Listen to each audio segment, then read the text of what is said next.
మీ rams స్టోరీస్లో ఈరోజు పుష్ప విలాపం అనే శీర్షికతో మీ ముందుకు వచ్చాను. దీన్ని కరుణశ్రీ అనే కలం పేరుతో ప్రసిద్ధులైన జంధ్యాల పాపయ్య శాస్త్రి గారు చాలా హృద్యంగా కరుణరసం ఉట్టిపడేలా సుకుమార భావంతో మనకు తెలియజేశారు. పూలకు ఒక మనసుంటుంది, వాటికే మాటలొస్తే అనేది ఆయన భావం. మనిషి ఒక దుష్ట స్వభావం ఉంది. పువ్వు కనిపిస్తే చాలు, అవసరం ఉన్నా లేకున్నా తుంచి అటు పడేస్తాడు.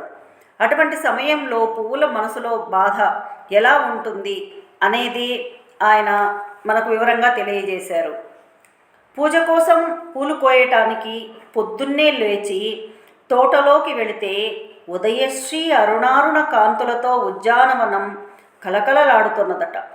పూల బాలలు తల్లి ఒడిలో అల్లారు ముద్దుగా ఆడుకుంటున్నాయి.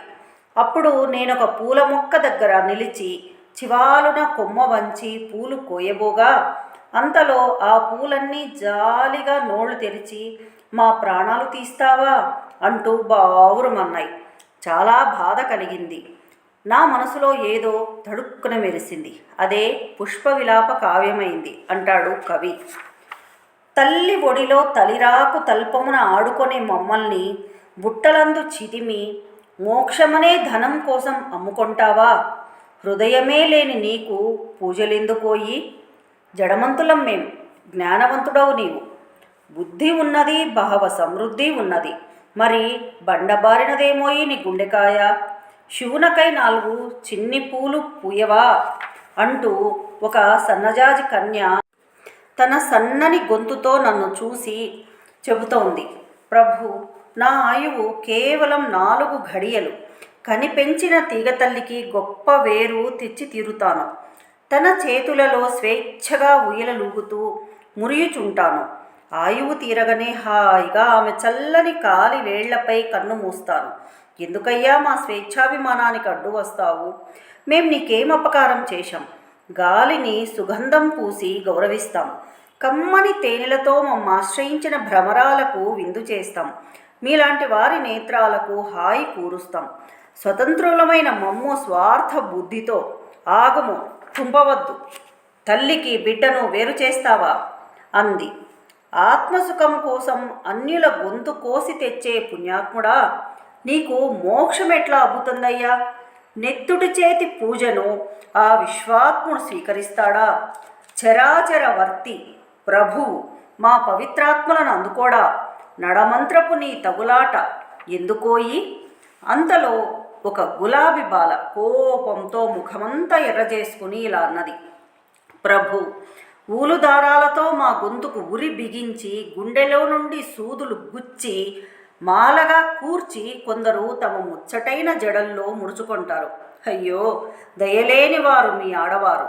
పాపం, మీరు దయాదాక్షిణాలు కల మానవులు కాబోలునే. మా వెలలేని ముగ్ధ సుకుమార సుగంధ మరంధ మాధురీ జీవితమంతా మీకోసం త్యజించి కృషించి నశించిపోతోంది. గుండె తడి లేక నూనెలో వండి పిండి అత్తరులు చేసి మా పేద నెత్తురును కంపు దేహాలపై గుమాయింపు కోసం పులుముకొంటారే. అయ్యో మీ జాతివారు! మహిషాసురులెందరో మమ్ములను పాన్పుపై 4 వైపులా చల్లుకొని పాడు కాళ్లతో తొక్కి మా పసిదేహాలపై దొర్లి మరుసటి రోజు వాడిపోయి వత్తిగిలిపోయి రెక్కలు ఊడిపోయిన మమ్మల్ను పెంటదిబ్బలో పడవేయుదురే. మా యవ్వనమంతా కొల్లగొట్టి ఆ తర్వాత చీపురుతో చిమ్మి మమ్మల్ని అవతల పారబోస్తారు కదా. నరజాతికి నీతి ఉన్నదా? ఓయి మానవుడా, బుద్ధదేవుడు పుట్టిన భూమిలోనే పుట్టినావు. సహజమైన ప్రేమ నీలో చచ్చినదెందుకు? అందమును హత్య చేసే హంతకుడవు. నీ మనుజ జన్మ మైలపడినదోయి. పూజ లేకున్న బాబూ నీకు పుణ్యమాయే. మా పేద గొంతులను మాత్రం కోయబోకు. అయ్యో, చేజేతమము హత్య చేసి నీవు బావుకొని ఆ భాగ్యమేమిటయ్యా అంటూ ఆ పుష్పాలు నన్ను చివాట్లు పెట్టినట్టుగా అనిపించి పువ్వులు కోసే సాహసం చెయ్యలేదు. ఏమీ తోచక నీకు తెలియజేయడానికి వట్టు చేతులతో ఇటు వచ్చినాను ప్రభూ. వట్టి చేతులతో వచ్చిన నా హృదయ కుసుమాన్ని అంజలిగా స్వీకరించి నా మీద నీ కరుణశ్రీ రేఖలను ప్రసరించుము ప్రభు ప్రభు ప్రభు అంటూ కవి వివరించిన తీరు హృద్యంగా ఉంటుంది. పువ్వులకు నిజంగా మనసుంటే ఇలాగే విలపిస్తాయి కదా అనిపించేలాగా ఆయన చెప్పిన తీరు, ఆయన కురిపించిన కరుణ రసం, ఆయనకున్నటువంటి కరుణశ్రీ అనే పేరు సార్థకమైందని మనం చెప్పుకోవచ్చు.